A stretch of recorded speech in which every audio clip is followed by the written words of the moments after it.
Alors, je suis le professeur Dahnoun Redouane de la faculté des sciences juridiques, économiques et sociales de Casablanca et j'assure le cours de mathématiques financières pour le semestre S2. Bien. Alors, la dernière fois, on avait commencé le chapitre 3 sur les intérêts composés. Les intérêts composés.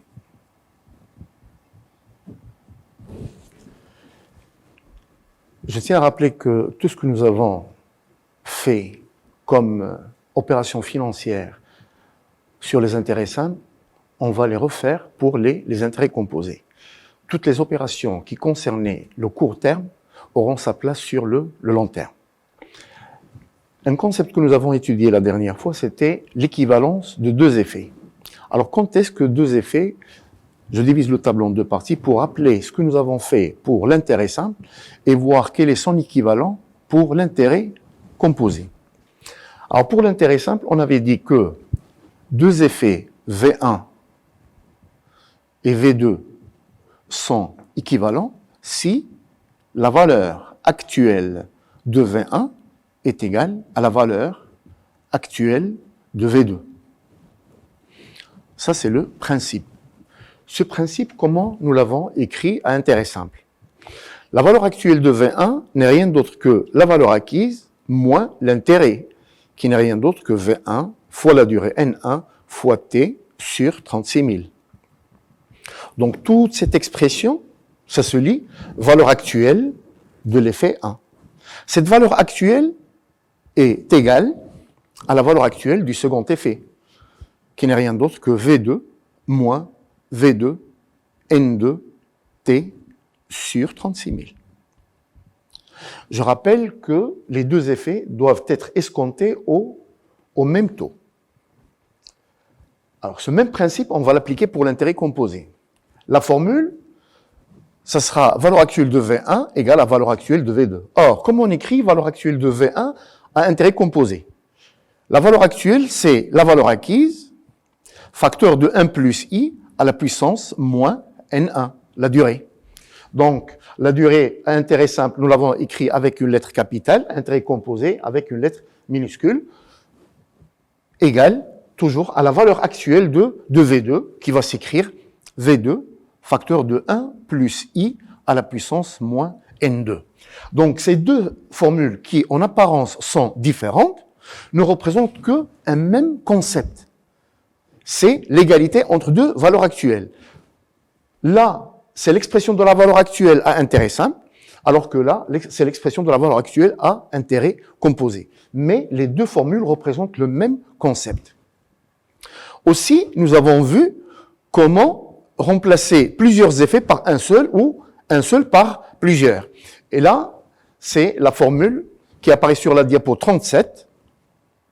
À intérêt simple, on avait V facteur V moins V NT sur 36 000. Alors, quel est le sens de cette écriture? Ce n'est rien d'autre que la valeur actuelle d'un effet unique, V, qui sera remplacé par sigma de VI moins sigma de VI NI T sur 36 000. Qu'est-ce que c'est que cette expression? C'est la somme des valeurs actuelles de l'ensemble des effets. Donc ici, je vous rappelle, ça on l'a fait, en finance, il faut faire très attention, c'est pas des maths pures. Lorsque nous avons une égalité A égale à B, il faut savoir aussi que B est égal à A. Et que chacune des égalités aura un contexte dans lequel il sera appliqué. Je vous rappelle que lorsque je passe de sigma à ce membre-là, lorsque je passe de ce membre à ce membre, je suis en train de dire que je suis en train de remplacer plusieurs effets par un seul effet. Nous avons donné les contextes financiers de cette formule. Lorsque nous avons à remplacer, lorsqu'il y a résiliation de contrat, lorsqu'il s'agit de dettes d'exercice antérieur, et lorsque nous passons de A vers B, dans ce sens-là, l'application c'est remplacer un effet par plusieurs, ça veut dire remplacer le comptant par le crédit. Donc, passer de A à B, c'est la formule qui représente le crédit à la consommation. Ce membre représente le comptant. Le comptant, il est représenté par un paiement unique qui soit remplacé par plusieurs versements. Ce membre-là représente le crédit. Donc, on se rappelle bien que lorsque A est égal à B, ça ne veut pas dire que B est égal à A aura un autre sens.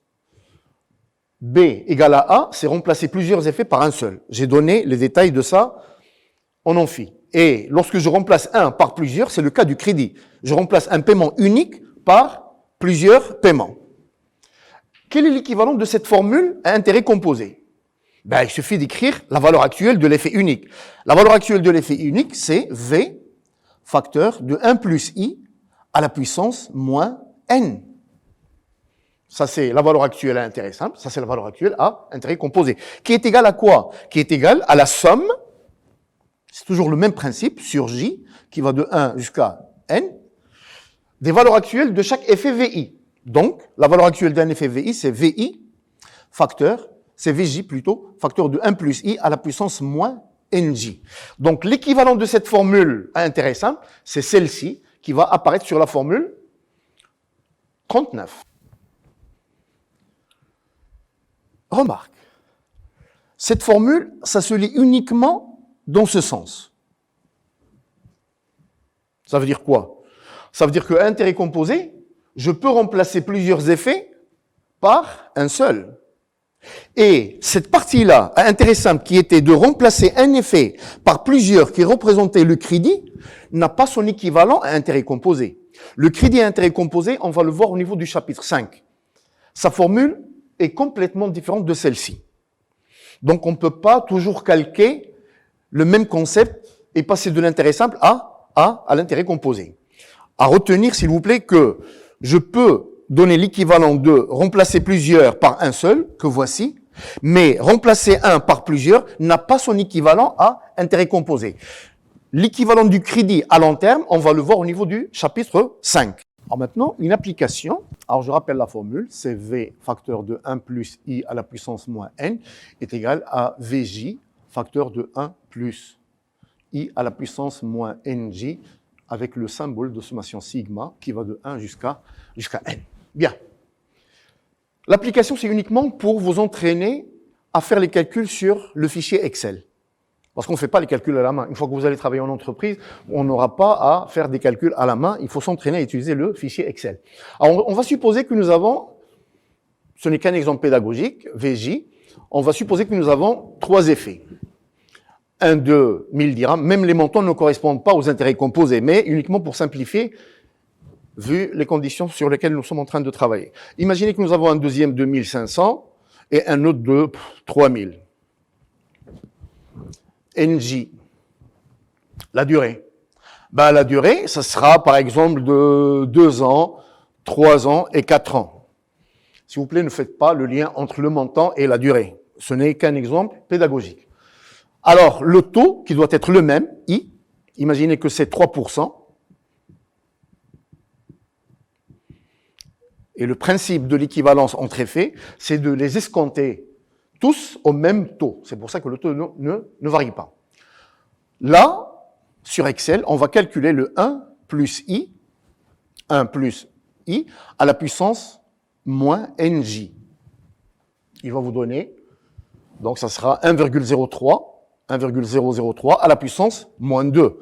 1,003, vous le faites sur le fx qui est égal. Après, on ajoute la colonne où je vais multiplier les cellules de la ligne VJ par les cellules de la colonne 1 plus I à la puissance moins NJ. Il suffit de faire cette cellule fois celle-ci, vous allez avoir la valeur là. Après, vous mettez le curseur ici, vous cliquez 2 fois et vous allez voir apparaître les autres valeurs. Je vous ai dit en cours que pour le fichier Excel, à chaque fois que vous avez n effets, il faut préparer un tableau à n plus 2 lignes. Pourquoi? Il faut toujours ajouter la ligne de l'en-tête et la ligne du total. Donc, ici, on va avoir un total, 3, 4, 5. Si je me trompe, c'est pas grave, ce n'est qu'un exemple. Et là, c'est le total, sigma, de Vj, facteur de 1 plus i à la puissance moins Nj. Qu'est-ce que je cherche? Je cherche le V. Ben, le travail est fait. V sera égal à ce que je trouve dans cette cellule,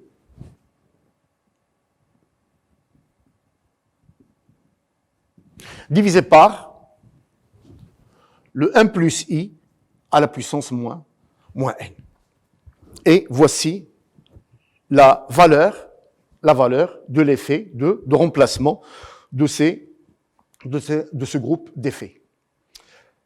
Revenons à la question de l'échéance commune. On a extrait un paragraphe qui n'est qu'un cas particulier de l'échéance commune, c'est le paragraphe qui traite de l'échéance moyenne.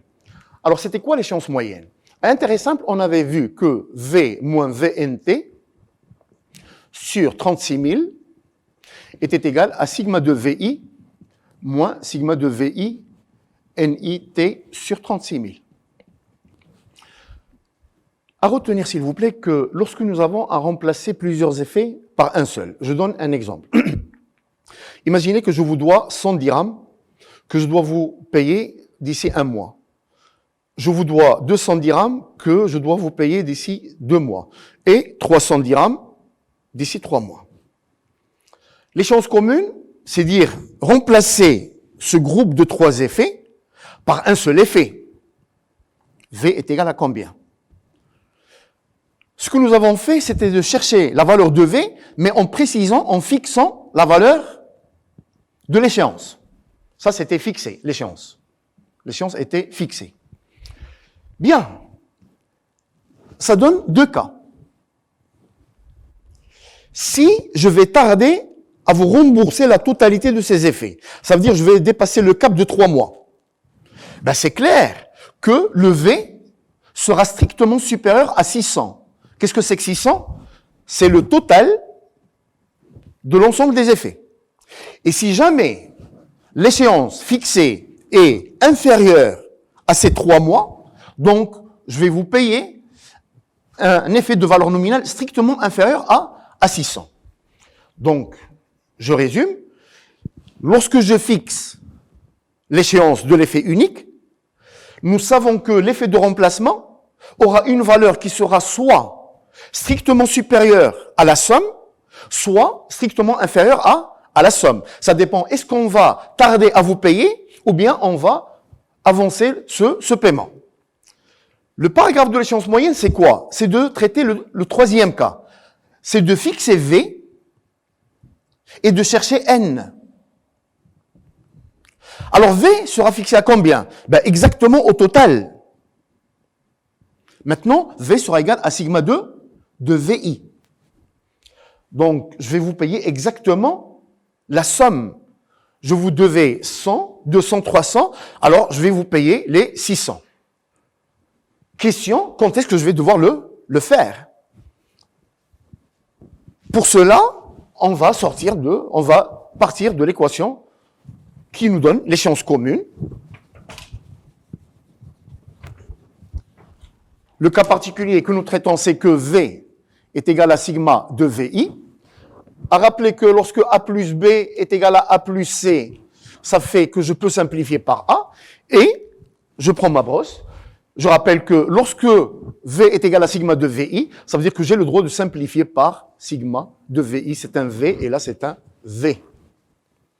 Aussi, je peux simplifier par le moins. Et aussi par le 36 000. Et par le taux. Qu'est-ce qui reste? Qu'est-ce que je cherche? Je cherche l'échéance.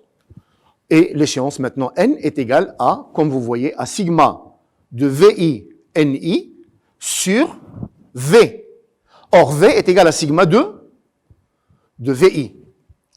Ça s'appelle échéance moyenne. Pourquoi ça s'appelle échéance moyenne? Ben, tout simplement parce que N, c'est une échéance. Et ça, c'est la formule d'une moyenne arithmétique. Ça vous rappelle ce que vous avez vu en statistique. Sigma de NI XI divisé par sigma de NI, ça fait le X bar. Donc ça, c'est la moyenne de l'échéance. Ça, c'est la moyenne, ça, c'est N bar. C'est pour ça que ça s'appelle échéance moyenne. On remarque que l'échéance moyenne est indépendante de la valeur du taux. Ça veut dire que vous n'avez pas à négocier la valeur du taux du moment que vous n'avez pas à l'utiliser. Maintenant, quel est l'équivalent de cette expression à intérêt composé? Intérêt composé, la formule que nous avions était, j'efface pour avoir plus d'espace. La condition, c'est toujours la même, V est égal à sigma de VI. Alors, on avait V, facteur de 1 plus I à la puissance moins N, est égal à sigma de VJ, facteur de 1 plus I à la puissance moins NJ. Qu'est-ce que je cherche? Je cherche à déterminer l'échéance, qui n'est rien d'autre que N. D'abord, je me débarrasse de ce V qui est égal à sigma de VI. Alors, j'ai 1 plus I à la puissance moins N est égal à sigma de VJ, facteur de 1 plus I à la puissance moins NJ, sur V. Et V, c'est sigma de VJ. Maintenant, je veux trouver la valeur de N. Puisque le N se trouve en exposant, le seul moyen de le faire descendre, c'est d'utiliser le logarithme. On va prier pour que ce vers puisse apparaître. Alors, je vais appliquer la fonction logarithme aux deux membres.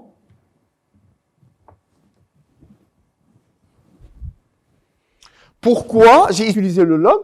C'est pour faire descendre l'inconnu sur la ligne et pouvoir la calculer et faire que ça devienne une équation du premier degré.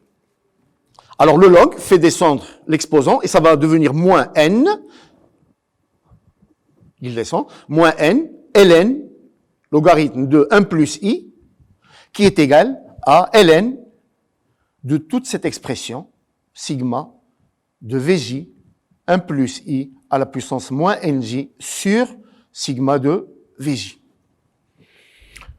Le travail est achevé maintenant. On déduit la valeur de n qui est égale à moins, ce moins-là,